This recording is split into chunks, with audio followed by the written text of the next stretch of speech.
Welcome everybody to episode number 4 of Butting Heads. I know that we haven't seen y'all in about a week and a half. We have had some technical difficulties as we have had this morning, but we have a jam-packed episode for everybody. Connor Sherman sitting here with Kevin Wilson. Kevin, what is up, my man? What's going on? We've definitely had our share of technical difficulties, especially this morning, last week. But hopefully this time around we can get this thing out.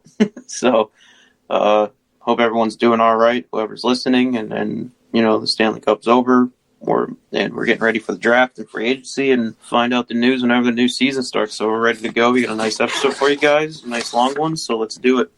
Absolutely. Just to let's just jump into games number 4 and 5 real quick. They both started, or actually ended in overtime, you should say. Kevin Shattenkirk with one, and who was it for the other? I believe it was Corey Perry for the other one. Yes, Corey Perry. Real good for the Dallas Stars there, and I actually owe the Dallas Stars an apology because I didn't even think that they were good enough to be in the Stanley Cup Finals. Never mind, make it to 6 games. So give credit to where credit is due. You know that a lot of these players played with injuries, though. I know Tyler Seguin came out. He had a slew of injuries, including a hamstring injury, a wrist injury, and at one point they were really looking to see what surgery they should start on Seguin first, Kev. Yeah, man. He hasn't had his best postseason, and that kind of tells us, why. We know he can score. We know he can.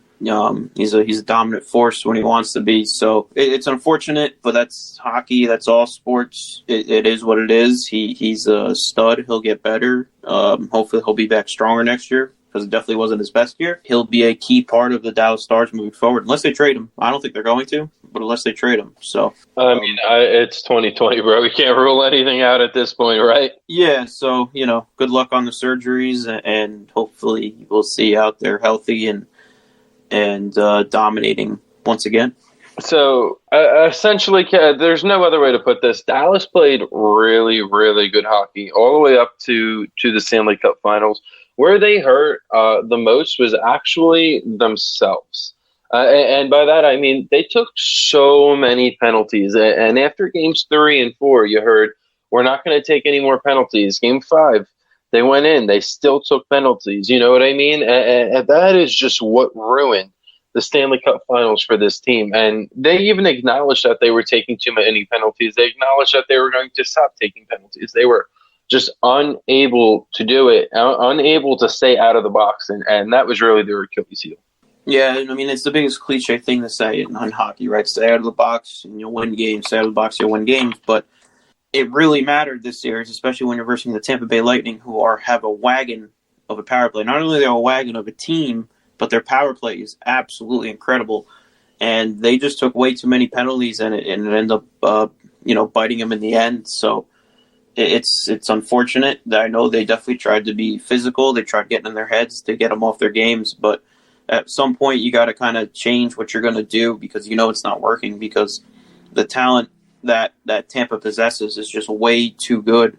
And Tampa's been to a cup before, and it's a lot of it is, most of the team is still there from that cup, when they lost, but so they have experience.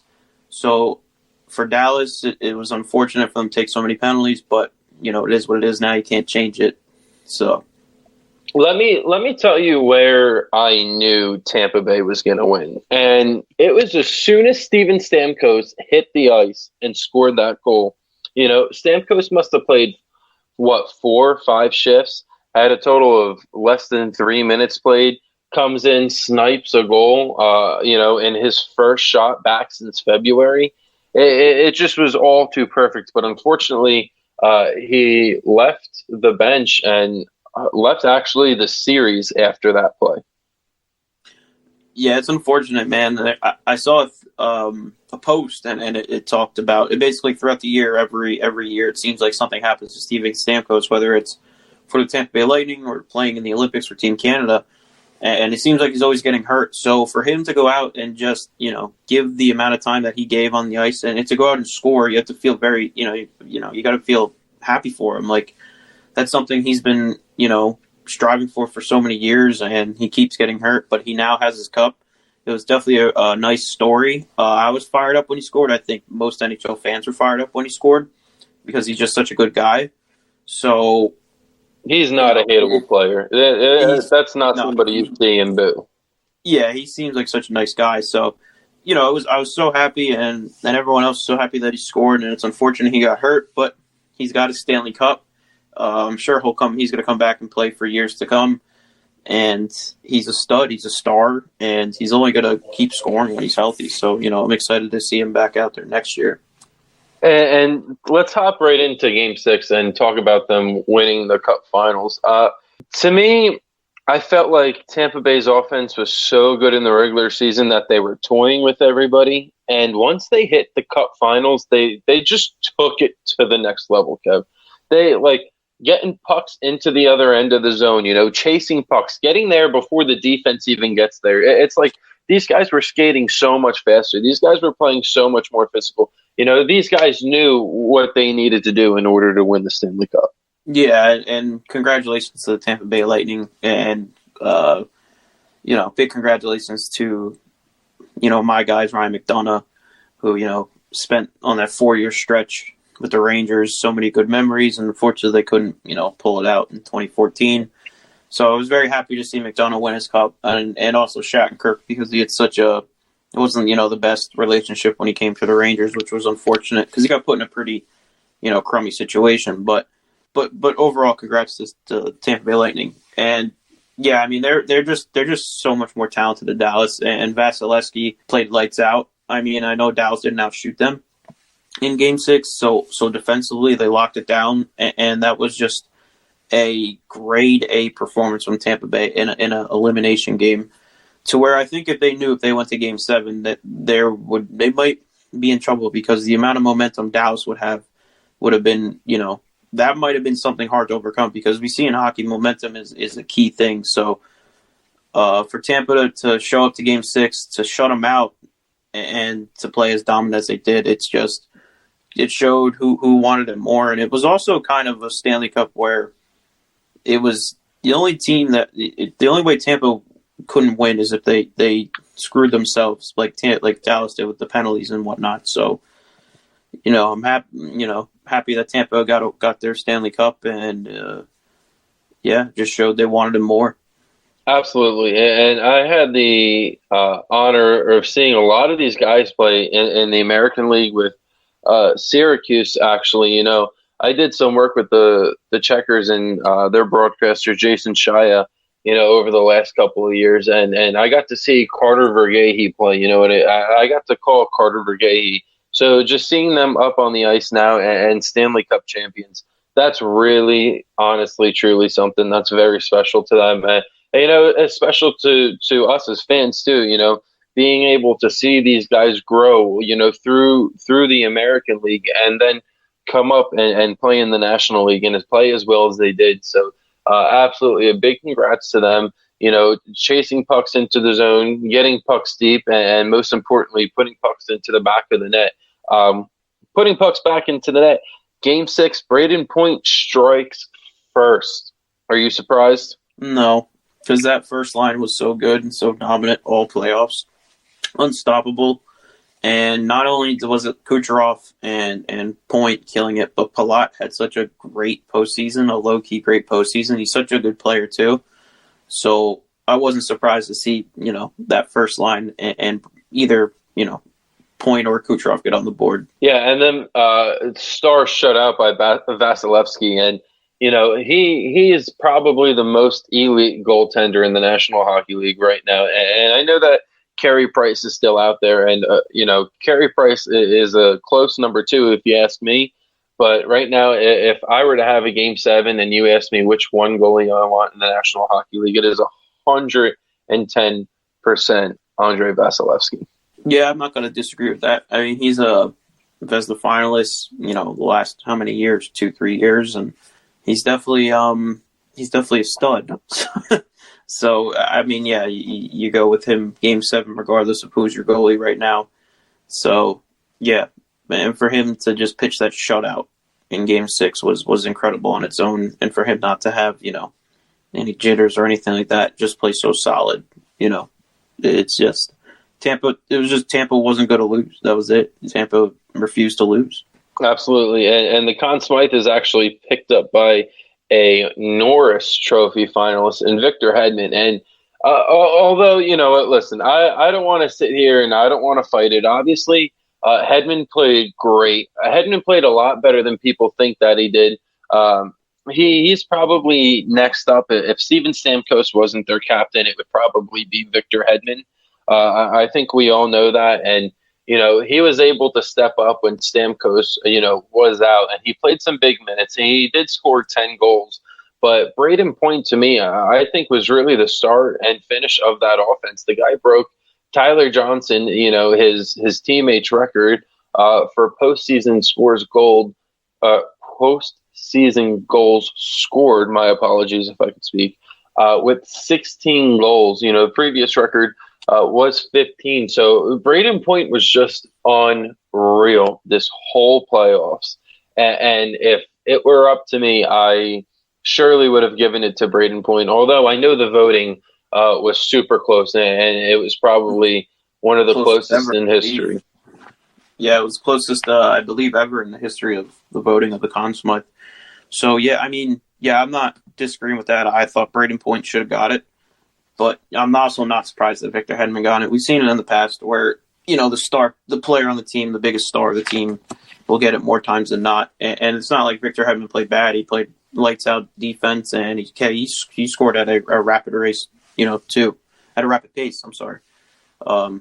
This postseason. So I wasn't surprised. I thought Braden Point did deserve it, though. But it is what it is, and I'm sure Braden Point doesn't care too much since he's a Stanley Cup champion now.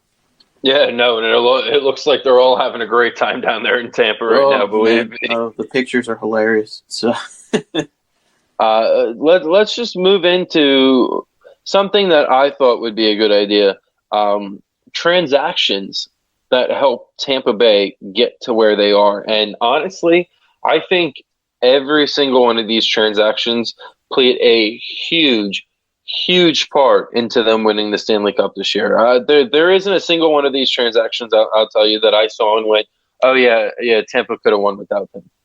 Yeah. So to start, they re-signed defenseman Braden Coburn to a 2-year contract.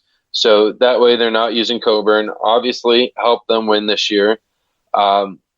They traded JT Miller to Vancouver in exchange for a 2019 third-round pick and a 2020 first-round pick, and a goalie as well. JT Miller, was a great player, but they needed to free some cap space up, and I think that was a good move for them as well.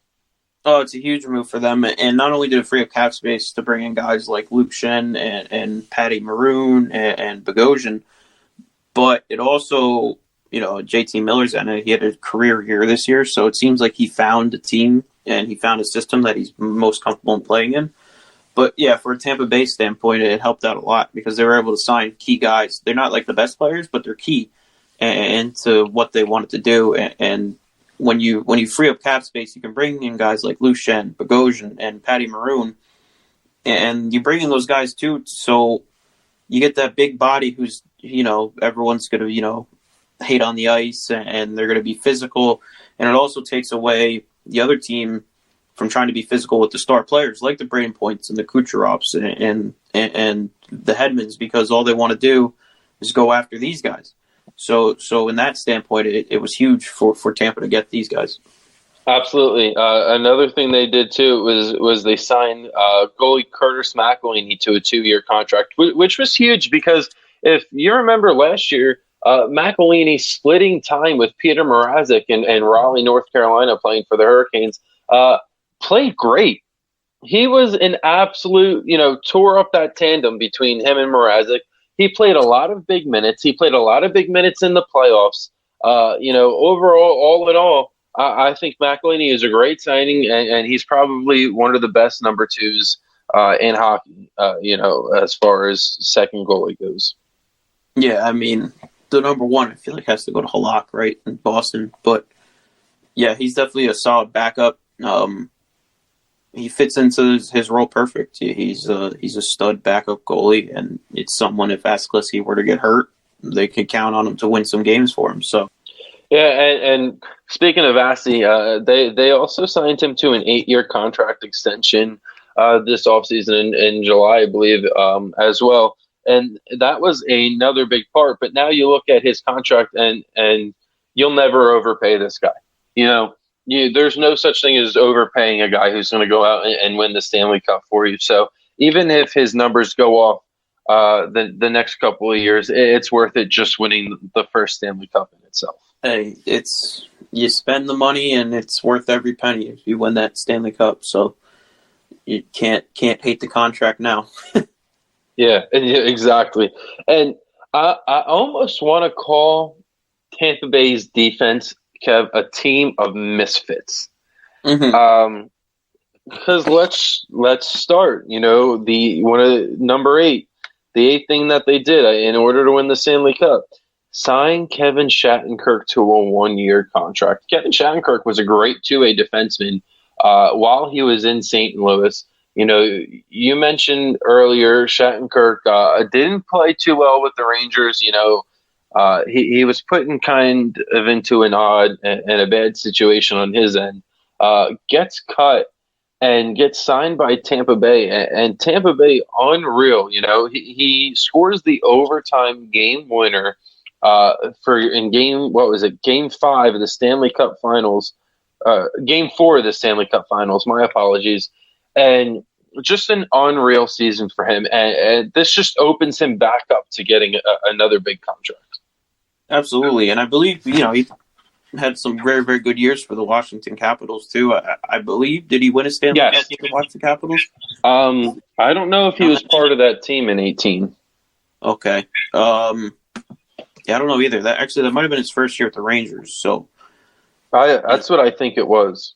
But definitely a very good defender who definitely still had something left. It was just a very bad, I shouldn't say a bad relationship with the Rangers, but not a very good, timing wise, because they signed Shattenkirk, but at the same time, it felt like they were kind of starting to come out of they were coming out of that 4-year run they had. The team was kind of, dipping, so they started making all these trades. So Kevin Shattenkirk was playing with a lot of young guys, and it just became a, not a very good situation for him. And he didn't pan out well with the Rangers, and I feel bad because he was a Ranger fan growing up, and I was so happy when we signed him because he's a solid defender.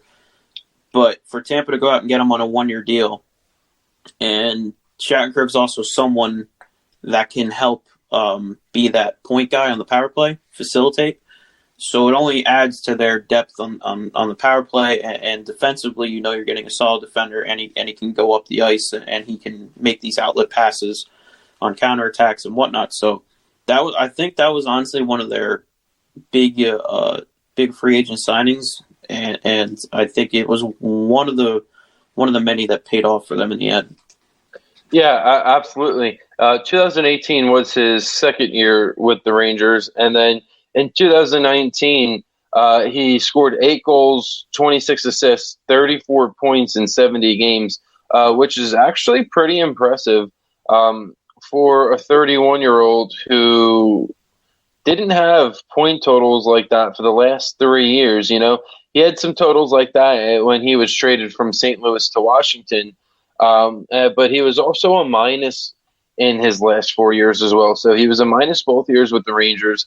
He was a minus in his last 2 years in St. Louis as well. So Shattenkirk actually was a plus 22 this year, which is his biggest plus-minus differential in his career, and only took 38 penalty minutes. So he's not a guy who takes a lot of penalty minutes, but he is a guy who can be on your power play. He is a guy who can be on your penalty kill as well. Yeah, and when he left the Rangers, it wasn't like you're not a good kind of a thing. It was they were starting to do the rebuild. They needed the cap space, so they obviously bought him out and let him go. So like I said before, it's unfortunate, but it paid off in the end when the Rangers got and signed Panarin and things like that. But yeah, I mean, for Tampa, you got what you wanted. He turned. It was only like when you sign him to a 1-year deal, all you can get from his upside. You're not going to get, he's not going to absolutely. go, per se, down and play, because also you're surrounding him with a ton of talent too. So he's got guys that are going to help him, tremendously when he's on the ice. So I could see Tampa maybe locking him up for another 2-3 years, maybe. I wouldn't say a big contract because he is getting, I think he's 30, 29, 30 in that 31. So, 31 you said? Yep. So, I can see another 2-3 years that they're going to obviously try and go make another run at the Cup. So, why not bring him back? He's shown he can be a star player. The one thing that Tampa's got to be concerned with is these young guys like you were talking about. There's going to be a lot of offer sheets coming their way, especially when you're talking about the Sergachevs and the Sorellis. So, that's something absolutely. else Tampa's got to look into bringing those guys back because Sergachev is just a stud. And so is and Sorelli just has like that winning mindset because it seems like he always scores the game winner in every league that he's been in. So scored some real big goals this year. Yep. Yeah. So for Tampa, it's going to be an interesting offseason for them as well because they'll need to look at who they want to bring back, who they're going to have to trade. So it's going to be fun. They also brought in Pat Maroon, another guy who's an older guy who's also going to get a multi-year contract deal, I think, out of his performance. And he won the Stanley Cup last year with the St. Louis Blues too. And, we can get into Pat Maroon here, but first I want to ask, how many guys do you know that have won the Stanley Cup back-to-back years with different teams? I mean, the number cannot be huge on that. No, and it just kind of goes to show you how important he actually is because he's a guy that you're going to hate playing against as a fan. You're going to hate watching him on the other team. But if he's on your team, you're going to love him. And he goes out there and he plays 100% every night. He's a physical guy. He's as they say, a rat on the ice. But at the same time, if he's on your team, you want him because he takes a lot of the pressure off the stars of the team, like the Kucherovs and the Points and all. They're not going to keep going after these guys because Patty Maroon's going to be out there protecting them. So they don't call him the big rig for nothing. Exactly. I mean, so he's earned his contract. He's going to get paid. He's not going to obviously make star money, but he's going to get paid, a solid contract for probably 3, maybe 3-4 years. And we'll see where he ends up. I mean, I would take him if he, because he's just one of those guys that you'll love him as soon as he puts on a jersey for your team. Absolutely. Tampa Bay is definitely a team that could look to signing him for 2 or 3 years. Edmonton, I feel like could sign him as well. Montreal. Do you know who I think exactly? Montreal could use him, and I think Toronto could really use him as well. And I think that the team that is most likely for him is Montreal because you know what? If you're going to sign this guy to a multi-year contract, chances are you're probably going to overpay him a little bit. And I don't think Toronto has that kind of money right now. Montreal absolutely does. Edmonton could probably fit it in there. And he's already spent 2 years with Edmonton in 15, 16, and 16, 17. And then he spent half the year in the 17-18 season with them too. So it really, I think, is going to take somebody giving him a little bit more money than he needs to get. But there's no such thing as saying he doesn't deserve it because this dude's been in the league since 2011, 2012, and has really given every team that he's played everything that he's got. Absolutely. And the teams that you mentioned are all it's kind of funny because you mentioned those teams and they're all young, they're all fast, they're all super talented, but one thing that seems like it's never changing in the NHL is you still need that enforcer. You still need that guy that's going to go out and protect your stars. You still need that guy that's going to go out and give 100% every night. It's going to grind out, and he's going to grind it out and, put his body on the line. So for any of those teams, he's definitely huge to bring in because he brings something to that team that they don't have right now. So. Yeah, he's going to be a very valuable player to whatever team I would tell you is lucky enough to sign him. Absolutely. The biggest acquisition I would tell you for Tampa Bay that happened this year, the biggest acquisition I would tell you for the Tampa Bay Lightning this year, Kev, it has to be, coming on 2/16, They acquire forward Blake Coleman from the New Jersey Devils in exchange for Nolan Foote in Vancouver's 2020 first-round pick. Obviously, that pick is conditional, but Blake Coleman made such a big impact for the Tampa Bay Lightning this year. We saw how good he is. We saw how good he's been. And you know who he reminds me a lot of that I know that you've watched a lot? Michael Grabner. And it's because of the speed that Coleman's got. You know, these are guys that you're going to see score more goals than they do have assists. And it's because of how many breakaways that these guys are going to get per season. You know, these guys are going to get the puck and they're going to skate down to the other end of the ice. And a lot of the times they're going to be alone. So it's all just putting a move on a goalie and trying to get it behind him at that point. So I think Coleman reminds me a little bit of Grabner, to be honest with you, just because of how fast they are and how many breakaways both of them get. So that was just such a big, I think, acquisition. And we talked about Grabner being bought out too. So he's going to be, you know, a free agent, and he's going to help a lot of teams. But Blake Coleman, I think, has to be the biggest acquisition for Tampa Bay this year.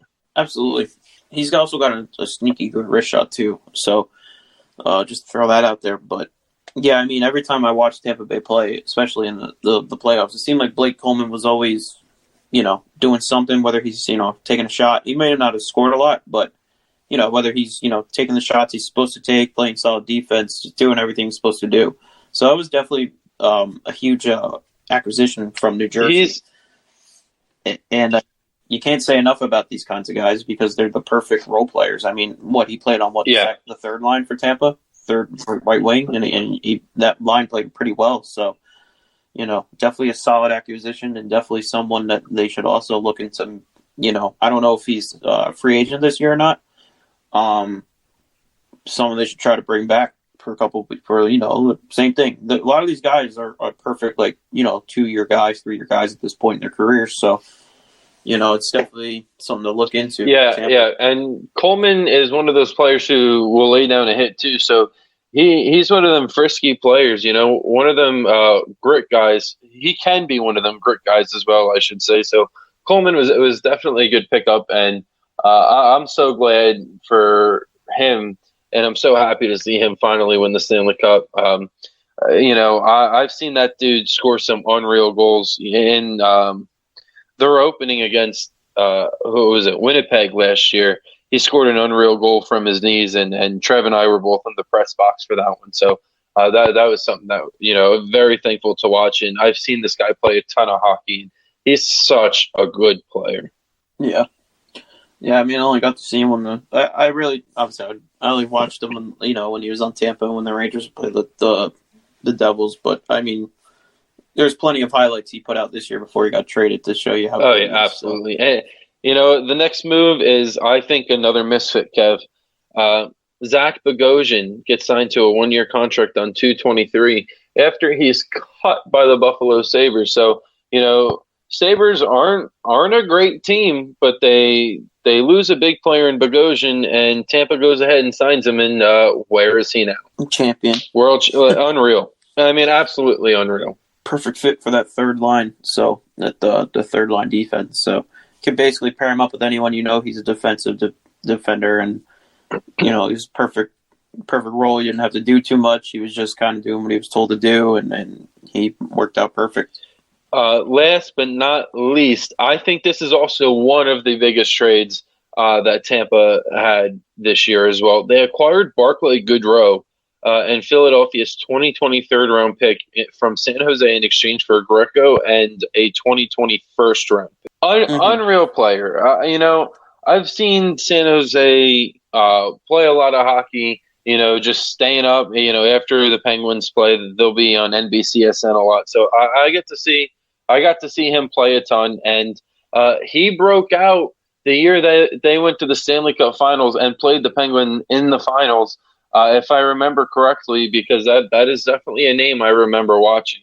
And he's such a good young player who can be around for a long time. You know, Tampa can sign this guy for a long time, and he might be a bottom six forward. He might, you know, not be on your top six in Tampa, obviously, right now with the firepower that they have. But he is an unreal player, and you have to make sure that this dude stays in blue. Oh, I'm sure that's a player they'll be looking to re-sign for 5 years. So, I didn't watch too much of him in San Jose because I'm always falling asleep by like 10:30. So, but yeah, I mean, from what we saw with Tampa, he's going to be a very good player for years to come, and he'll eventually break through to that the top six, because eventually those guys will either retire or get traded or whatnot. So, excited to see what absolutely. happens with him. Kid's been unreal, but overall, congratulations to the Tampa Bay Lightning. I mean, there couldn't have been a team in the league that deserved it more, especially after being swept by an awful Columbus team last year. They needed it because they were becoming that team. They were becoming the Washington Capitals, where it just seemed like they could never get over that one game or that one team, or just coming up when it mattered most in the playoffs. So it's good for them to get the Stanley Cup. Team that I definitely not annoyed with that win the Stanley Cup, because they definitely deserved it. So now it's on to someone new if they don't go back to back.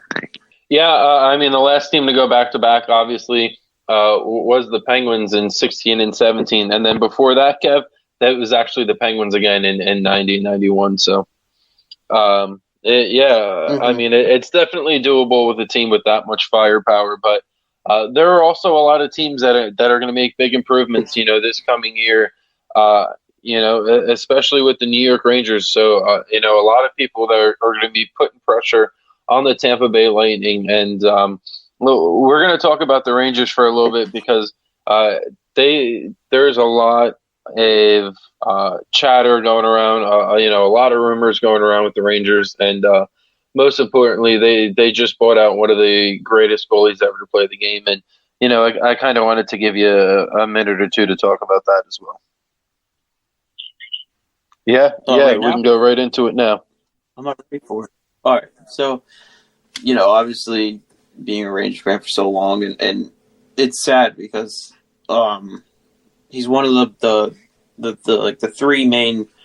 So I root for all New York teams. I root for the Yankees, I root for the Giants, Rangers, and yes, I root for the Knicks. Even though the friends that we have that will listen to this will say I'm not a Knicks fan, but I'm really a Knicks fan. And it's sad to see, because the Yankees had Jeter, so he was the player I watched a lot growing up. He retired. Giants had Eli for so many years. He retired.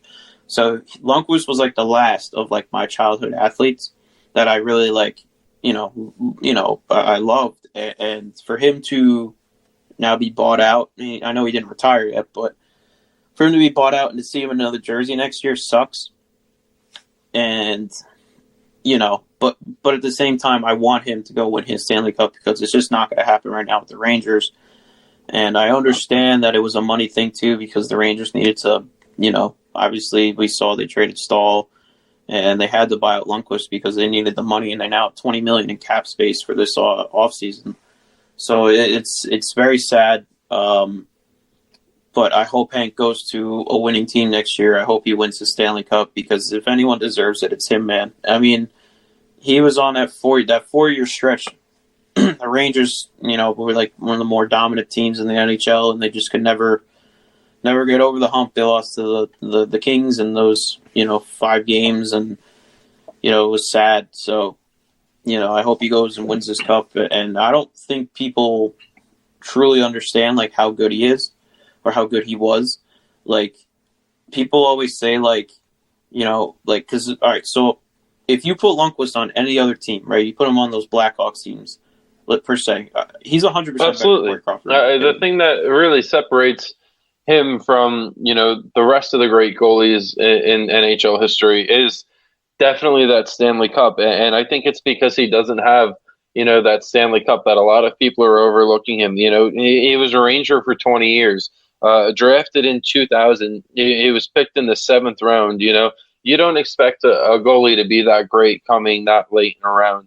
887 games played for the Rangers, 459 wins, 310 losses, 96 overtime losses. GAA 2.43, but a save percentage of 918. That's an unreal save percentage. Absolutely, and we can't forget he had 12 years of 30-plus wins too. And it just, it sucks because the Rangers, that 2014 team was definitely feel like destined to win. They didn't win, so it sucks. And it seems like, and I was about to make the argument, like people are like, you can't put him on another team and say he wins like so many Stanley Cups, but it's like over the last 10 years, every team that's won the Stanley Cup, right? Lundqvist would have made them better. Yeah, and not only that, like every one of those teams, like Boston, Chicago, L.A., the Penguins, St. Louis and Tampa Bay, this 2 weeks ago, all of them had superstars on those teams. You know what I mean? Like the Penguins have Crosby, Malkin, Letang. Like the Boston has Chara, Bergeron, Marchand, those guys, and Marchand, and Chicago has Taves, Kane. I mean, Duncan Keith and Seabrook were like elite defenders. During that stretch, the Blackhawks were so good. The Kings have Kopitar, Doughty, and it seemed like with the Rangers in that 4-year stretch, just didn't seem like they had a perennial star. And it came back to eventually bite them, because if you watch them in the playoffs, Lundqvist would play lights out. They would only score like 2 goals a game, and it's hard in the playoffs. You gotta really score, and I don't have the exact stat, but I want to say in that 4-year stretch that the Rangers were dominant. I saw a stat. I want to say the Rangers goals for offensively under 3, like 2.01. Like it was like insane, and it just kind of shows you how good Lundqvist was, just and especially in elimination games. I mean, he was I think 15 5 in like elimination games at one point. So it sucks, and I feel bad for him. But I hope he goes and he wins the Stanley Cup, and he can ride off into the sunset, and he's gonna be a Ranger legend forever. His number should immediately go up in the rafters. So I mean, 6th all time in wins, and the dude's still playing. Yeah.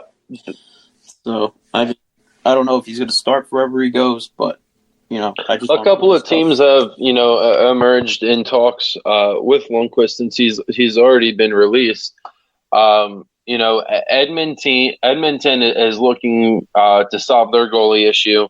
They're definitely talking about signing Hank, and I also saw that Minnesota could be a good fit for him. Washington, I know, is knocking on his door and is hitting his line.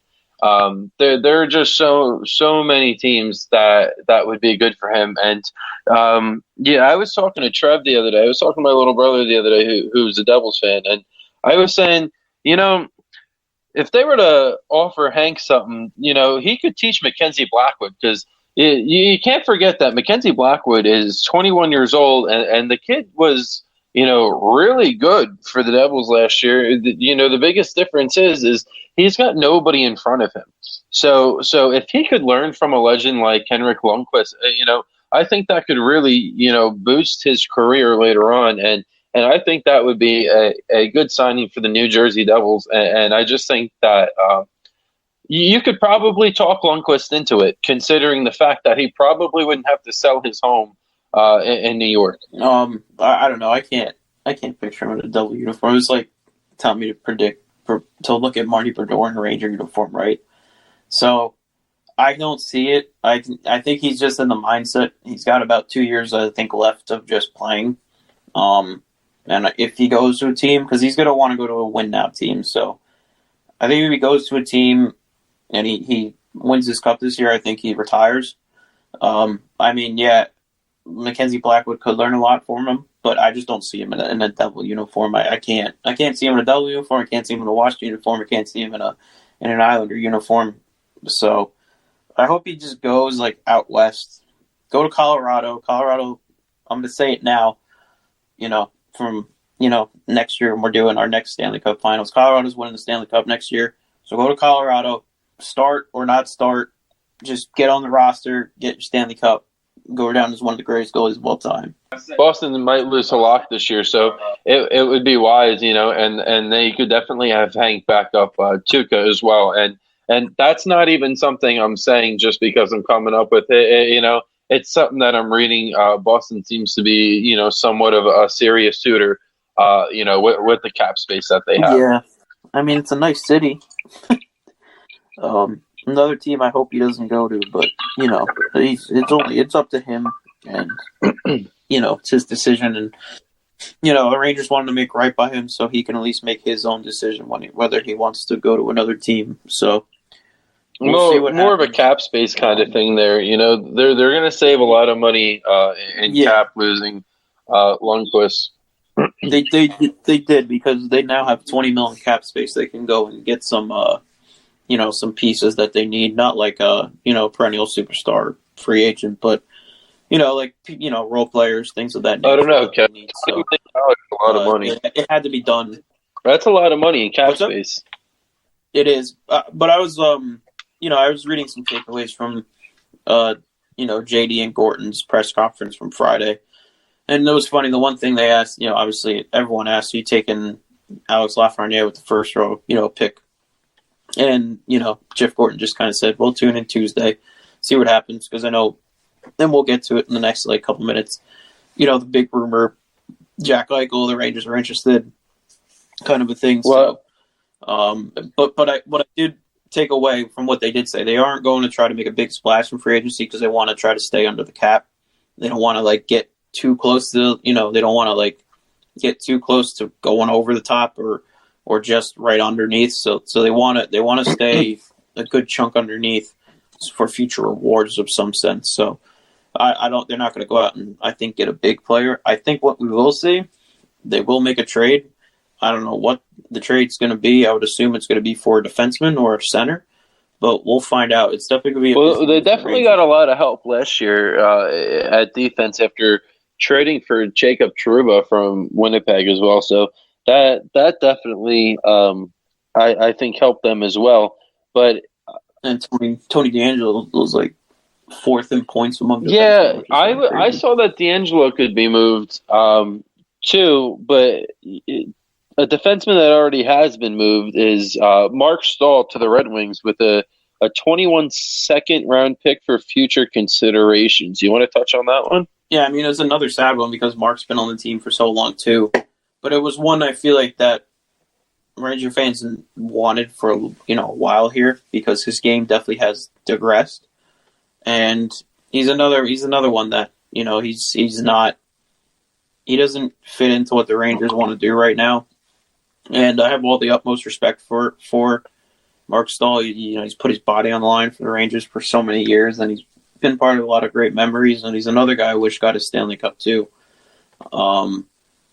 But, it had to be done. He was another one that was getting paid a ton of money.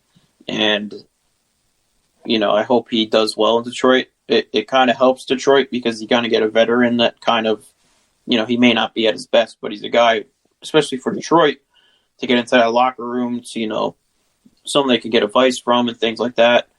So I hope he does well his final, because I know he's another one. He's only got about 2 years left in the tank, so this could be his last year too if he plays. So, definitely sad. Definitely something the Rangers had to do. I think Ranger fans expected it, and I hope he does well. Yeah, that's definitely an improvement on Detroit's blue line.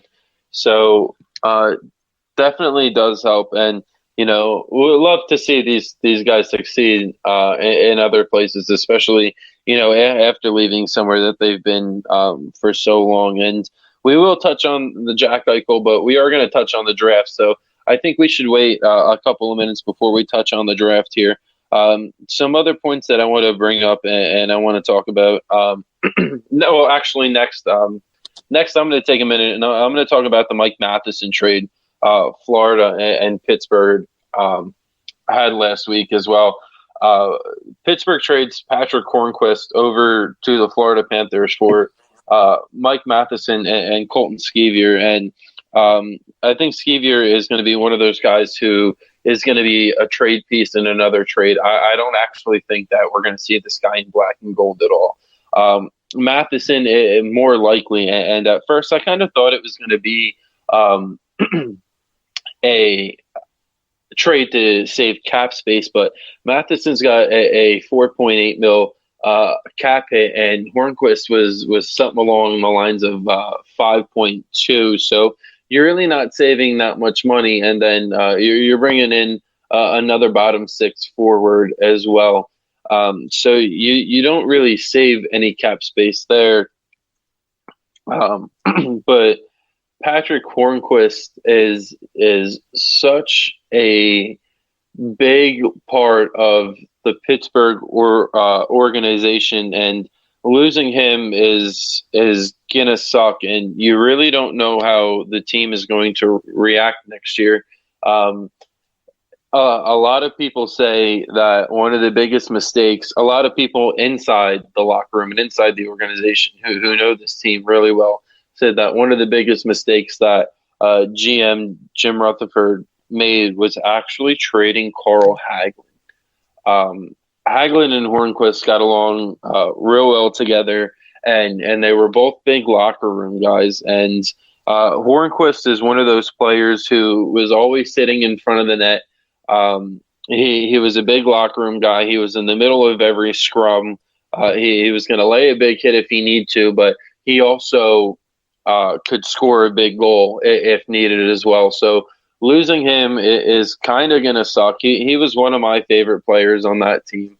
And I shouldn't even say kind of going to suck, is really going to suck, because he played on that first line with Crosby for a long time since, he came to Pittsburgh. And Hornquist, no doubt in my mind, one of the major parts, one of the key parts in the Pittsburgh Penguins back-to-back run in 2016 and 2017. And I know that it's a move that we might not understand right now completely, especially because Matheson might not even really help that much on the D-line just after watching, this guy play since he's emerged into the league. But it's definitely something that is going to bring forth new challenges, and hopefully Pittsburgh can really form this guy into a top-tier defenseman and make it worth everybody's while. But you're just not going to replace a player like Patrick Hornquist. You can't replace personality, especially in the National Hockey League. You can replace talent, but you cannot replace personality. Absolutely. So that's something that kind of sucks as well. But on the brighter side of things for the Pittsburgh Penguins, they signed Tristan Jarry to a new 3-year contract. Thankfully, nobody's going to offer sheet this kid, and I think we're going to see more offer sheets this year, Kev, than we have in the last couple of years here. So I'm thankful that Jarry and the Penguins were able to get things out of the way now, and his average should be about 3.75 a year, and Matt Murray's making more than that. So are we going to see Matt Murray in black and gold after tomorrow? I'm going to tell you probably not. I think that the Penguins are actively looking to trade Matt Murray, and I know the last couple of weeks we've talked about the Edmonton Oilers being suitors and the Pittsburgh Penguins wanting a first-round pick in exchange for Murray, but asking price, you think the asking price has to go down a little bit? I'm sure the Penguins are keeping up for as long as they possibly can, saying, hey, this is what we want, this is what we want, this is our guy, this is our starter. But as we look into the Rookie of the Year voting like we did last week, and if we look into the Vezina finalists like we did last week as well, you saw Tristan Jarry's name up there, but you didn't see Matt Murray's name up there. And I think that the Pittsburgh Penguins would have had a better playoff had they started Tristan Jarry in the first round over Matt Murray. And Matt Murray was great in his first two years as well, but he's definitely somebody who's not going to be on the team, come the start of next season, whether that be in January or February. I don't see Murray sticking around much longer here. So, their asking price, I think, is a little too high, especially because I think teams are going to base off what they saw this year for the most part, and we know Matt Murray wasn't the best this year. So we'll definitely see him on the way out. I'm sure they'll get – I don't know if they'll get a ton for Matt Murray, but they'll definitely get pieces that I feel like Pittsburgh probably does need right now. They were missing. So it's going to be very interesting this next couple of days here, and I'm excited. Yeah, it's going to be super exciting, and Murray could even fit in somewhere like Minnesota. Washington's looking for a new goalie too. There are a lot of free agent goalies this year, Kev. So a lot of people are going to be looking for goalies, but a lot of the free agent goalies are certain to step down in their careers and digress like you mentioned earlier with Stoll and Lundqvist. But Matt Murray's 25 years old. He won the Stanley Cup in his first 2 years. The guy's got 2 Stanley Cups in 1 year. In his rookie year, which is really unreal and unheard of. But a lot of goalies don't break out into the National Hockey League until they're about 25 years old. So, if you have a good goalie coach, you could really help Matt Murray. And you saw how good he can be. You saw how solid he can be. And he's just really not that far from being that good again. No, not at all. I have 2 more former Penguins in the news to talk about before we hop on to some other things as well. Oli Mata gets traded to the Kings from Chicago for Brad Morrison. Morrison is going to be a bottom 6 forward. Morrison's not going to be a top 6 forward on Chicago, and they save almost $4 million in cap space from it. I know that Chicago is going to retain $700,000 of Mata's cap, but he's a defenseman that already improves the Los Angeles Kings. I mean, they were struggling so hard in defense over in LA, so I think that even a player like Oli Mata has already helped that defense. Right. Yeah. I mean, it's one of those trades that's like we'll see Absolutely. What happens, kind of a deal. I feel like because they're obviously not like bona fide like studs like that can make an impact maybe right away, but Oli Mata I feel like definitely will help bolster whoever he said he went to the Kings, correct? Yeah, so I mean he's only going to help the Kings out, someone that you could pair Drew Doughty up with. But the Kings are another team where it seems like they're making trades, but like they're kind of on the down. I mean, they weren't that great this year, and they're a team that's got to really start looking into starting that rebuild up, because it's a young man's game nowadays, and they're not the youngest team. So, they got to start thinking about the future. And they have a high draft pick this year, thankfully for them. So, things have to turn around in LA, and they really haven't been they really haven't been great since they won those cups in alternating years. Yeah, I mean. That team when they won those cups, they were so big and so fast, and just how the physicality that they would impose on other teams was just way too much for anyone to handle. The only team that seemed like could handle it was the Blackhawks. So I mean, but LA still bested them a couple times. So that team's dead, just like the 2014 Rangers are dead, and it's time to start moving on from some of these guys. And I think one guy they should really look into that they probably get some value for is Jonathan Quick. So I would be interested to see if they decide to maybe look to move him. You can still move Quick. I mean, it would be smart to move Doughty. Doughty's a tough player, good two-way forward, somebody that we saw in the Norris Trophy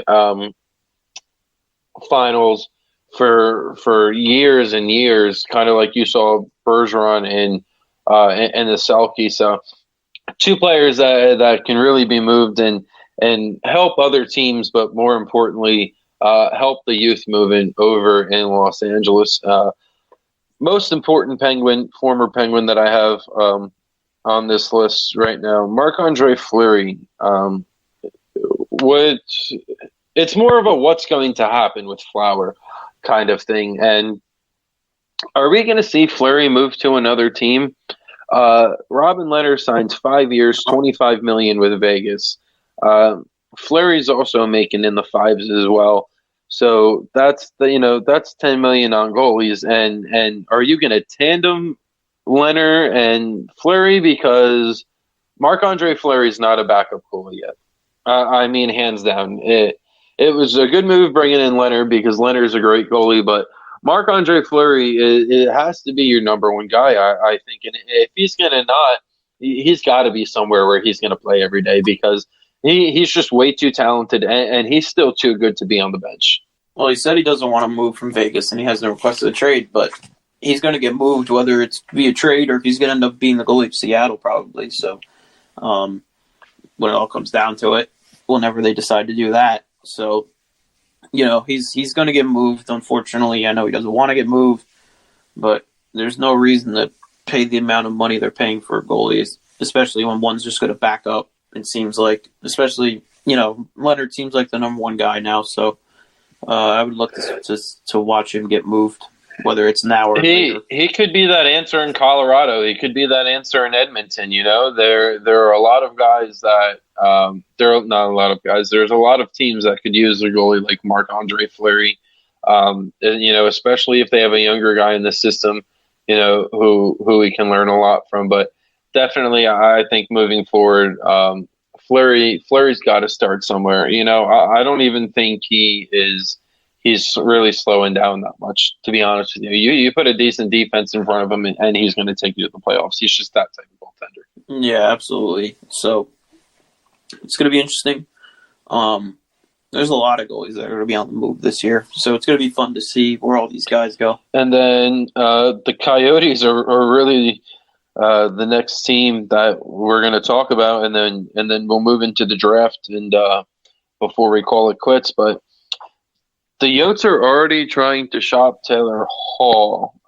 Just got into Arizona from New Jersey. I mean, you talked about him being able to make an impact in Dallas. Where else do you think that he could really go? Like Detroit, kind of, let's get a younger guy in there and let's start building around him kind of a thing. Any team that really is lacking offense, and, Dallas, you got your obviously your Detroit's, who, obviously wasn't very good. I'm sure, a team like Buffalo can look into maybe pairing him up with Jack Eichel. Teams like that. I don't think, I can't really see a team that's on the cusp of winning a cup going out and getting him. I just think he ends up on a team. I mean, for instance, Dallas. Dallas is on the Cups, but Dallas is on the Cups of winning a cup. Right. They have no offense. Every other team that was in the playoffs this year had some form of offense. So I think Dallas should really look at him and bring him in. But I can also see him going to a team that maybe has no shot, but a team that he can, get a big contract with so many years, can get comfortable there, can really start, helping, producing, becoming the star that he should be. And I think, honestly, Detroit, I think, is going to turn around really quick. I really do. And I think Detroit should look maybe grabbing him too, because then you can pair him up with Dylan Larkin. You can bring in pieces. They have plenty of cap space to make some, get a solid defender. I know we talked about them getting Mark Stahl, who might not be at his best, but it's a nice, someone to get on that that defensive line that has experience. And, we haven't talked about him. I'll bring him up real quick. Boston's trying to ship the rights to Torrey Krug.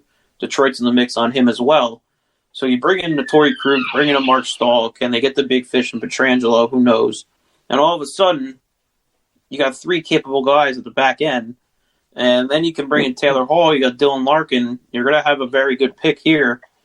All of a sudden, things start turning around very quickly for the Detroit Red Wings. And also for them, be on the lookout for them to snag one of these goalies as well. So it can be a very interesting, couple of weeks here in Detroit as well. And I don't think they'll be as bad as last year. They may not be amazing, but I think they'll be middle of the pack, and they'll show you some things if they can get these guys. They certainly won't be contenders this year without making, some of those big moves, but they'll definitely be a good team here moving forward. Also, what do you think about Hall going back to Edmonton? You heard talks about it for probably the last year and a half. You've been hearing Hall back to Edmonton, possibly. I think that would be I mean, you put him back up with Connor or you pair him with Leo. I think he's a different player as well.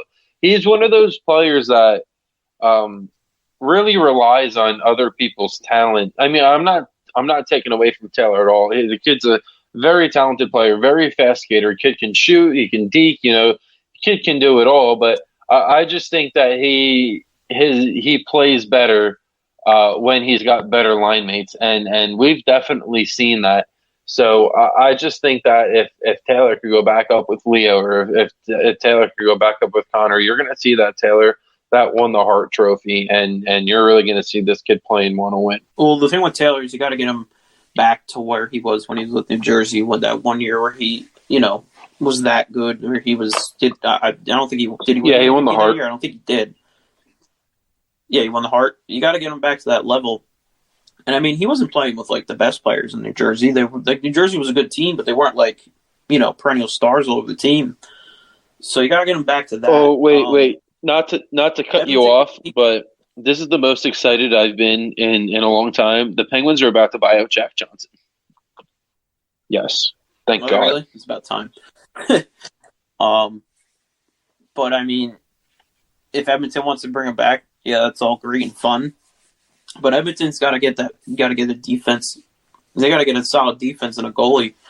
So I mean, bringing them back, I feel like really wouldn't boost Edmonton any more than they are. It just adds another piece, who's another stud. But as we're coming to see, especially when you're looking at Toronto doesn't have the best defenders, and they have all the stars in the world, and they can't seem to win. And I mean, Edmonton has is gonna has right now one of the greatest players. Well, is the greatest player in the game, and eventually will be one of the greatest players of all time. We see, so and they have Draisaitl and stuff. So I mean, offensively, they're not hurting. Absolutely not.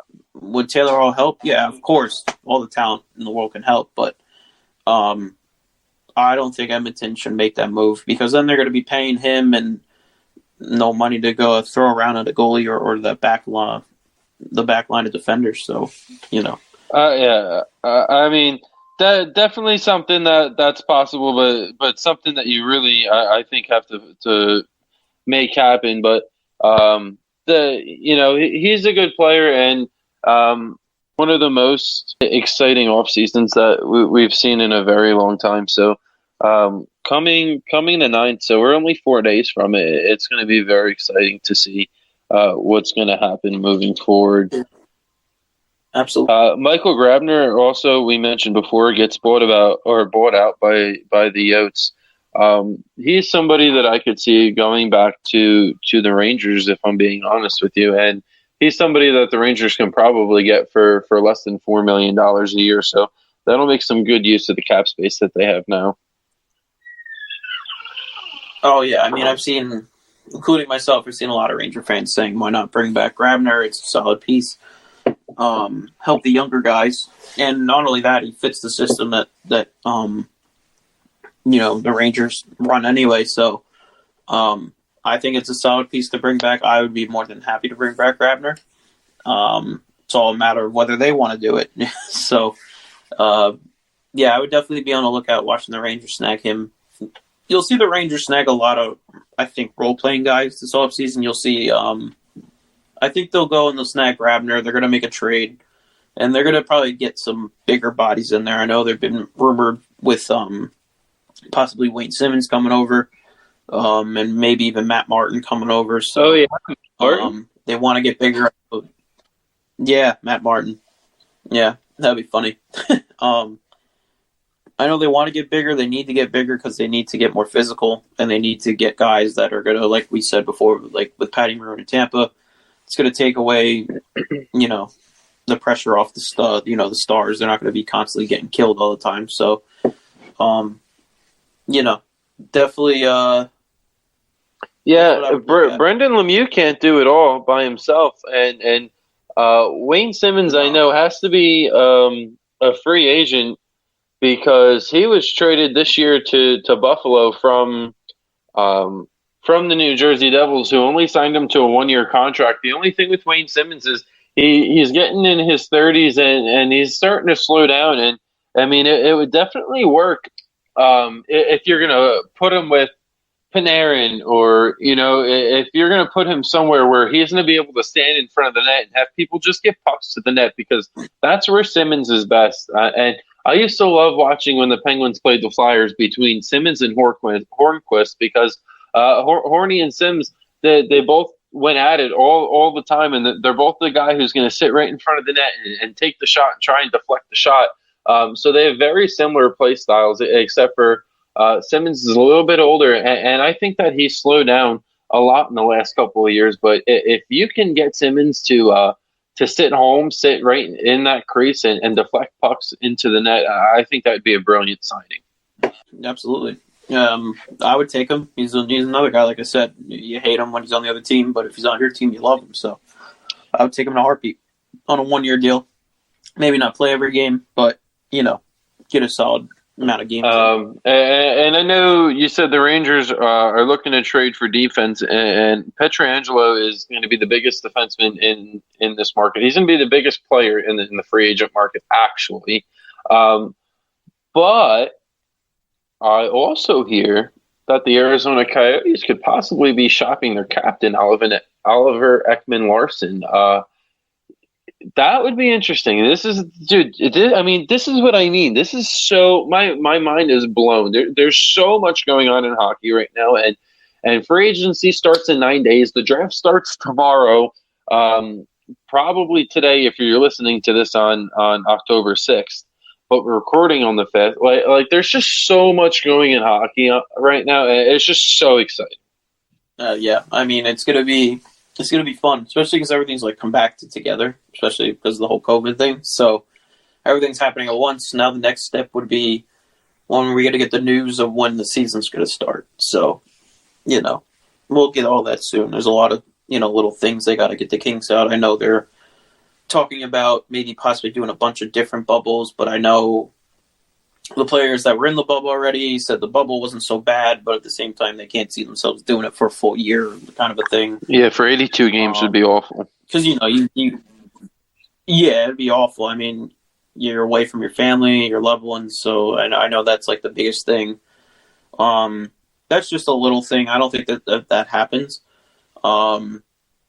We'll see. They got to also solve the escrow issue with the players because I know a lot of players lost a lot of money because they didn't finish the season. So they got to figure all that out. So I wouldn't be shocked if they cut the season. I know we're going a little off track, but I wouldn't be shocked if they cut the season and maybe just start it January 1st, like a Winter Classic of some sort, just kind of kick off the season and just kind of play a 40-something game. I also heard 82. Gary Bettman saying that he wants to do all 82 games and they're going to figure out a way to make it happen. That's something that's totally possible, but it's going to be a lot of back-to-backs. Yeah, it's going to be. So, I wouldn't be against the shortened season this year, but, it's just going to be interesting to see how everything played out. And I know a lot of people aren't a huge fan of Gary Bettman, but you really have to give props to him because I think that out of all the sports that are happening now, Bettman and the rest of the NHL have done the best job on getting games on track and on the road and getting things done. And, the bubble's only as good as you're going to make it. And it's definitely not easy on these players, and it definitely wasn't an easy Stanley Cup to win this year for him. But I just got to, hats off to Bettman and the rest of the NHL because they really did a great job for the players and for the fans. Oh, yeah, no, I thought they did a very good job. There aren't too many, obviously leagues doing it, but the models to follow are what the NHL did and what the NBA did, and unfortunately the MLB's doing right now, which I don't think works with Major League Baseball, but it's whatever. It was so stupid to do with baseball. But it works. Yeah, it doesn't make sense for baseball. But it works for hockey. It works for works for basketball, and it may just kind of be a playoff only thing. I don't know. It just doesn't seem like it can work for regular season. So maybe they'll have to follow kind of what Major League Baseball did, where there will be the traveling. Maybe you only stick to one part of the United States. Maybe you only play so many games, so many teams. Might be something we see. Or maybe it's just Eastern Conference only plays Eastern Conference teams. The Western Conference only plays Western Conference teams to cut the travel. But who knows? Yeah, no, it's definitely wild. But but before we get into the draft, real quick, one thing that's worth mentioning is, I mean, with baseball going on right now, the MLB, the Yankees were just, they finished the series at home against Miami, right? And then they Mm-hmm. have a day off, and the next day they're in Cleveland for 2 days or for 3 days, and they swept the Cleveland Indians 2 games to nothing. But now they're going to Texas, so they're in three cities. Going to Oh, San you're Diego. right. You're right. They're going to San Diego. So now they're on completely different side of the United States, and they've already been in New York and they've seen Miami, and then they were in Cleveland and have seen Cleveland, and then now they're going to San Diego and they're playing the Tampa Bay Rays. So I mean, there isn't even that 2 weeks of quarantine before baseball even starts, and it's only because we see how many players are getting into it, and the bubble is so much harder to do when your roster is the size of a baseball roster or a or an NFL roster. So obviously NFL would be the hardest guy to do it because you have 53-man rosters plus all the coaches that you have. But I don't know, baseball I think is just taking a weird turn to me, and it just probably wasn't the smartest thing to do. If you're going to get everybody to do that, you might as well do it at Yankee Stadium. They should be able to play in Tampa and then go back up to Yankee Stadium. At this point, if Yeah. everybody's going to San Diego and Texas, it just doesn't make any sense to me. Yeah, I mean, baseball wasn't the best this year on the ownership side, so, whatever. But, we'll see Yeah, what absolutely. But moving forward, tomorrow we have the first round of the NHL 2020 entry draft. The Rangers have the number one overall pick. Hate to see it. Alex Lafreniere is going potentially going first overall. I think it's stupid to pick anybody but Alex. And just so you guys know, Alex was the two-time CHL Player of the Year. And back-to-back years. Kev, the only other player to win the CHL Player of the Year award twice? Sid the Kid. Sid the Kid. And you've seen the career that Sidney Crosby has had, and even still moving forward, Sid's got some good years still left in him with that Pittsburgh Penguins team. So, is there anybody? I'm struggling to get it out because I just don't know how to say it. Is there anybody in your mind that could go first other than Alex? No, because Alex, in my opinion, and not just my opinion, a lot of other opinions, is the most talented guy in this draft and the most NHL ready. So I don't see the Rangers doing anything else. I know the little rumor was Jack Eichel. I don't see them swapping the first overall pick and like half their farm system and players for one guy. Now, if it was just for the first overall pick for Jack Eichel, I'm doing it because we'll never know if Lafreniere becomes, an insane superstar. But if I'm the Rangers, I'm taking Alex. Alexis, and he's extremely dangerous one-on-one. He scores in a variety of ways, and he's one of the rare ringers who will dictate everything when he's on the ice. So you're almost talking like a Ovechkin kind of guy when you're talking about a guy that only plays a wing. So it's something that the Rangers can't, I feel like, pass up on this guy. And I mean, if you're already getting compared to like your McKinnon's and the 2-time with the Crosbys, I don't see how the Rangers don't pick this guy. Yeah, but theoretically speaking, I mean, what an awesome trade that could be for both ends, because Jack Eichel is just an unreal player, and Alex Barkov used to be the most underrated player in the NHL for me, and he's starting to get the love that he truly deserves, and by all means, God loving this man deserves it. He has been the most underrated player in the NHL for a long, long time, and I think we're moving forward, and it's got to be Jack Eichel, and it's because he plays in Buffalo, right? He's the superstar that you see, but I still think even though they label him as a superstar, he's still severely underrated because of who he is and where he is and the market that he's in. Because Jack Eichel, he's one of the fastest skaters in the NHL. He had the fastest skater up until Connor did it, either last year or the year before. And I mean, this kid's ability to snipe on the ice, the ability that this kid has for a wrist shot, I just think that he's one of the best players in hockey. He's a top 20 player. No, he's a top 15 player, and I think that eventually, given the right circumstances, if he could find the right teammates, we could make him a top 10 player real quick. Oh, I think he is a top 10 player already, in my opinion, in this league. I just can't give up, half my prospect pool, and obviously some starters just for one player. You know what I mean? It'd be tough. You'd have to be the perfect deal for me to get rid of the first overall pick and someone else for, Eichel. So, yeah, would I want Eichel on the Rangers? Yeah, absolutely. It'd be insane. Yeah. It'd be insanity. But I just don't see it especially because he could center Panarin, and that would be wild. But moving forward with Alex, the kid's already unreal. We know that he is the most NHL ready prospect, I think, in this draft pool. The kid's 6'1", 193 pounds, absolutely elite in the QMJHL.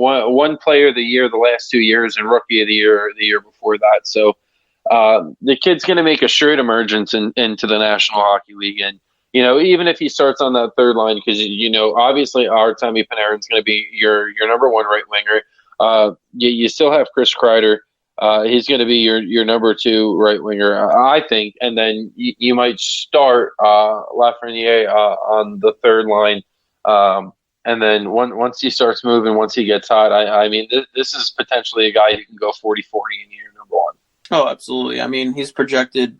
People are predicting him to right off the bat 60 points this season. So he's a stud, man. He's the most NHL ready. He's a stud, and I'm excited for him to see him in a Ranger sweater.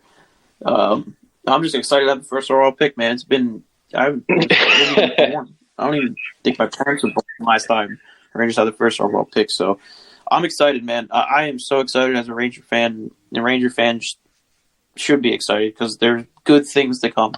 Dude, I'm not even sure I know what it's like to have a first round pick, never mind a first overall pick.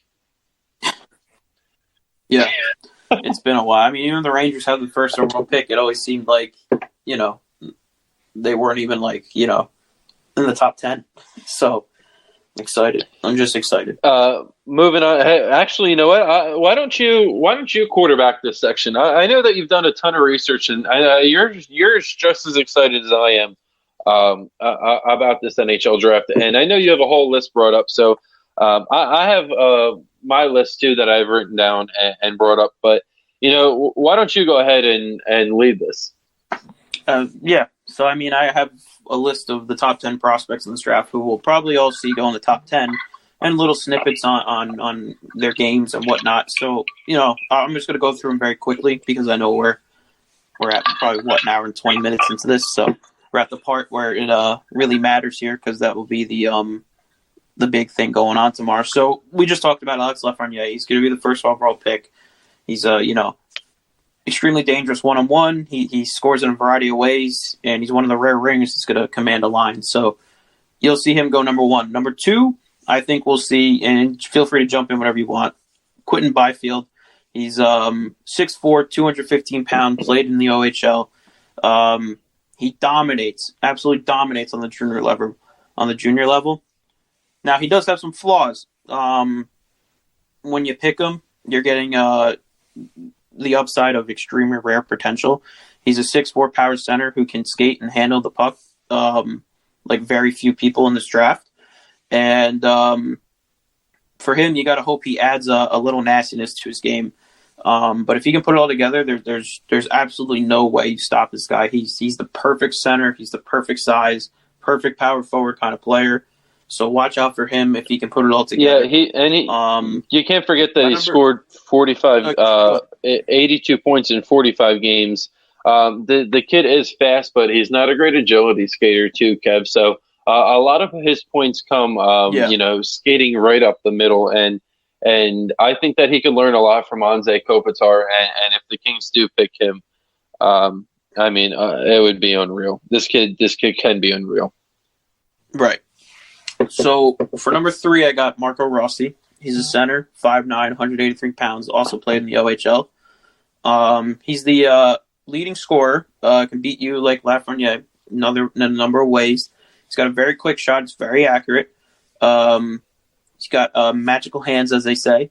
And despite his size, he's excessively strong. He's got a very strong core and legs. The only thing is he may not live in the middle of the ice in the NHL, but he's an absolute elite two-way player and with a ton of upside, even from the wing. So, I see him going 3. He'd be I have somebody fit, else so. 3. I have Tim Stutzel, 18-year-old German kid's 6 foot, 187 pounds. He's the number 1 European player in this draft, and I think Ottawa, who's going to pick 3rd, I think Ottawa really needs help defensively, and I think Stutzel can really help them. And I actually picked Rossi to go 4th to Detroit. So who do you have going 4th to Detroit? Okay. Well, Tim Stutzel. 6'1", 187 pounds, played in the German league in Germany, obviously. He's got high-end speed, very creative forward. He's he's got a very elite two-step quickness. And his puck possession style is perfect for the NHL. The one thing about him is he's another raw guy. He's going to need a lot of time to just get used to everything. And his best position is on that left wing, so he's not much. You're not able to move him around too much, But he's another guy that has the upside to become a star in this league. So I'm actually gonna stop you one more time too. And Stutzel is a forward. You're right. Before I get lit up by everybody that we know, I have the Sens also have the 5th pick, and I picked Jamie Drysdale, who's also an Erie Otter. I picked him to go to the to Ottawa 5th. But I do know that Stutzel is a forward, and I just wanted to get that out there real quick. Oh, yeah. No worries. That was a little confusing. He said defending. He could be a great defender, as a forward. So who knows? But, Jamie Drysdale. Real quick snippet on him. He's 5'11", 175 pounds, also played in the OHL like most of these guys. He'd be a perfect fit for who'd you say, Ottawa? You said at 5? Ottawa, another team that's in complete rebuild. He's a very fluid player. He's got great puck possession, and he plays with terrific pace. Heads up all the time, and he's got a great, fantastic. I don't know if you can find some videos. His outlet passing is absolutely incredible. He will hit you with some bombs. So. He's just got that hockey mindset where he's gonna, do the right thing mostly all times, and he's got, his offensive ability. It's not the best, but it's something to look at in the future where it can become a very good part of his game. So he's definitely someone Ottawa should definitely look into getting. So another prospect I have at 4, actually. This is just my rankings, regardless of where they go. I have Alexander Holtz, 6 foot, 192 pounds, played in the Super Elite League in the under 20s in Sweden. He's an elite shooter who can finish from all around the offensive zone. He has a very good anticipation for what's about to happen. He gets his body into position in the offensive zone where he's supposed to be. He's got above average speed and puck skills to go with his instinct.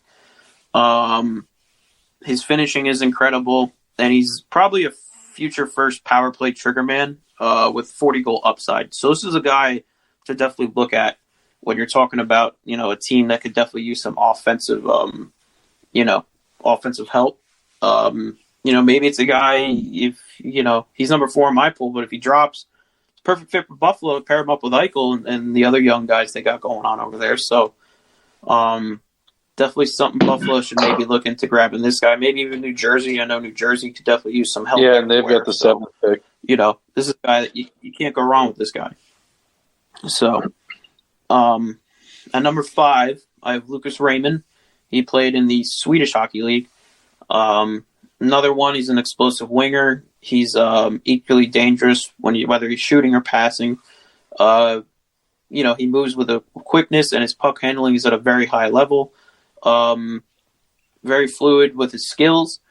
One thing about him is he lacks that escapability trait, where in a sense where you can get out of your own zone with a move of some sort, you know what I mean, or making that smart pass to get out of the zone.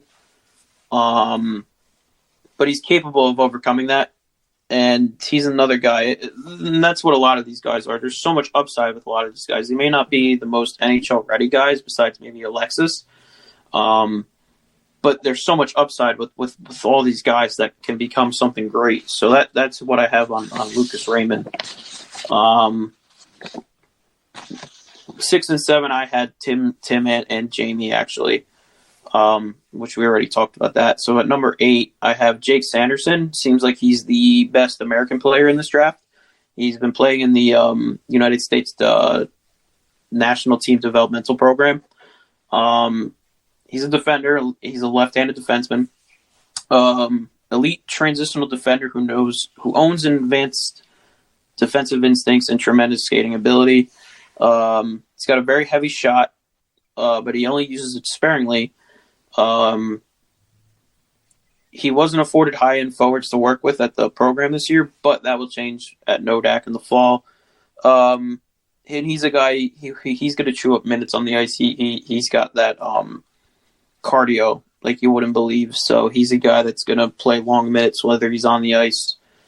I feel like it's different, and I think that you really have to look at kids who are going to go to college differently, because once they go into college and out, they might not necessarily re-sign with the team that drafted them. So to me, it's a little bit hard to touch on, and I would never tell somebody not to go to college, but these NHL teams now have to look differently. I think at Sanderson, really, if he's going to go away to college before playing in the NHL. Yeah, that's the thing, though. When you draft players that go to college, it's so hard to be like, you still want to come, however many years later they decide to leave. So you're definitely taking a risk on him when you pick him. You got to hope a team that takes him is definitely a team that's something that maybe that's a team that he wants to play for.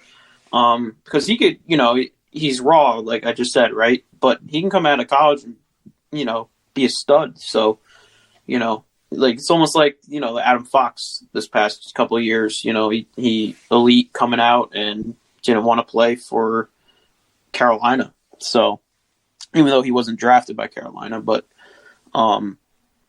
he came out of college and he just wanted to play for one team. So it's tough to tough to draft those kinds of guys. So the last 2 prospects I have on this list, I have at 9, Cole Perfetti. He played in the OHL, 5'10", 177 pounds. Very productive forward. He's a center. Great finishing skills. He lacks the 2-step quickness to be considered a locked-in future star, unfortunately. But he's not too far off. It's something he can work on. He can get better at. More training. He can become a star. Face-off specialist, too. Yeah, exactly. So look for him to, maybe not these first couple years. He'll probably stay in someone's minor league system for a little bit. But look for him to be a breakout guy down the road. You never know. I mean, you never know with the draft, right? There's so many. There's either you get good drafts or you get drafts that maybe 1 or 2 players out of the whole bunch turn out to be good. So, but I would look out for him. And lastly, I have Anton Lundell. He's a center, 6'1", 185 pounds, played in Liga. he's polished two-way center who's already brings the full package. He's got very good patience with the puck. It allows him to distribute at a very high pace and at a very, he uses his hockey mind to, see where it's supposed to go, where it shouldn't go. He's got a very, very powerful shot, but he needs to use it more because he doesn't seem to be the guy. He's more of a pass-first kind of guy, but if he uses that shot, he'll definitely score. My opinion on him, he may not become a star, but he's probably, besides Alexis, probably the safest pick in this draft, in my opinion, because he's already got that NHL potential. It's just breaking it out of him. So you can get him going on a team with a great, system and everything. You're looking at a guy that can become a star eventually. So that's my top 10, Kev. My number 10 is Yaroslav Askarov. I cannot even pronounce that. He is the number one international goalie and actually the number one goalie in general for me in this draft. He is joined by Vasilevsky and Ilya Samsonov, some pretty good company, and being the only Russian goalies to be ranked number one coming into a draft. And, this kid is unreal. The only thing that concerns me rounding out the top 10 is that the Winnipeg Jets don't really need a goalie right now because Connor Hellebuyck is 27, and I think for the next 6 years he'll be real solid for that Winnipeg team. But I wouldn't be surprised if Minnesota tried to snag him ninth or Buffalo tried to snag him eighth. There are some teams out here that really round out the top 10 that could use him. But if somehow he slips, I don't think he'll go 12th to Florida because Florida just signed Bob to an unreal contract last year, that so far he hasn't really played up to. The Hurricanes, I don't really think are searching for a goalie like that right now. I'm still unsure of what they're going to do with their goalie situation. We know that the Charlotte Checkers and the Chicago Wolves have switched affiliations, and I still haven't seen anything on what player contracts are going to look like. So, I mean, if I'm the Carolina Hurricanes, I think that they better hope Nedeljkovic's contract is going to be with Carolina and not Charlotte, in that way that he stays in the Hurricanes organization and doesn't go over to Florida, because he's really got potential in being their future goalie. And then worst case, he could slip to 14 where the Edmonton Oilers can draft him, because if I'm the Oilers, my biggest concern, other than Oscar Klefbom's health, is the goalie position. Yeah. I mean, there's a couple teams in that top 10 that could look to bring in this kind of guy and groom him and hopefully become your franchise goalie. It's definitely interesting because, like you said, he's probably the best, he's the best goalie in this draft. He's definitely going to go in the first round. It's a matter of who takes him, when they take him. The other thing is a lot of these teams probably think, well, maybe not like the top 10 teams, but like, guys that have been in the league that are going to be free agents now. Including Brady Holtby. It's going to be interesting. Yeah, exactly. I mean, he's the biggest fish in the pond when it comes to goalies for this off season. So it's going to be interesting to see. Let's see, maybe we can get into it more like next episode when we talk about free agencies and whatnot, free agents, but and where they might end up going. But I mean, it's definitely going to be an interesting. Oh, absolutely. And moving off of the draft, I think I know I mentioned earlier, I think we're going to see a lot of offer sheets for teams, because just off the top of my head, Patrick Laine, it definitely needs to get an offer sheet from somebody. He hasn't been great in Winnipeg, but you know what he's capable of. Somebody's got to go after him. The kid's 24. I really think he just needs a change of scenery. Really wasn't what he panned out to be in Winnipeg. So he's definitely got to get an offer sheet. Matt Barzal, I think, gets an offer sheet as well. I think it's more likely that Line A leaves with an offer sheet on the table because Winnipeg's cap space is so tight, and then you got to think that Sorelli is going to get offer sheeted. Tyler Johnson might get moved, so there are people in Tampa too that I think might get some offer sheets here. Just because of how good that team is, how talented that team is. Everybody on that team can start somewhere else. There's not a single player in Tampa that wouldn't go to the other 31 teams and not be able to start. Absolutely. Yeah, I mean, I'm just excited to see it all play out. So we'll have a lot to talk about. But yeah, we want to thank you all for listening to this giant episode. Kev, thanks for working with me through these technical difficulties, man. I know that we've had a lot going on, but we'll get this one all published and we'll get this one out for everybody to listen to here soon. So again, I just want to thank you guys for listening in. Yeah, absolutely. Yeah, thank you for whoever's listening in and the amount of people that are, listening or whatever, but this might be the way to go, I think, with the podcast. It seemed to work out pretty good here on this little it's something I never heard of before, so I was really excited to use this. I love radio, I love podcasting, and I love media outlets, so this is something to definitely be cool for us to use and start playing with. Absolutely. So, great episode. Finally get it done. Nice and chunky. We'll try to get it out before the draft tomorrow night. And just thank you to everyone that, that's going to listen. Next week, I guess we'll talk about some of the big free agent signings, if any have signed by that point. And, we'll just keep going as it goes along. I know me and you went over one segment I'm excited for. What free agency is all said and done, we kind of go through each team and each conference and just kind of, do we like where they're heading? We'll hit a draft recap for everybody as well, and we'll give our recap. Yeah, absolutely. So we'll see how many guys go in my little top 10 pool here. So, like I said, thanks for listening to whoever's going to listen. Yeah, and with that, we're going to conclude episode 4 of Butting Heads. So we're out. We'll see you guys next week.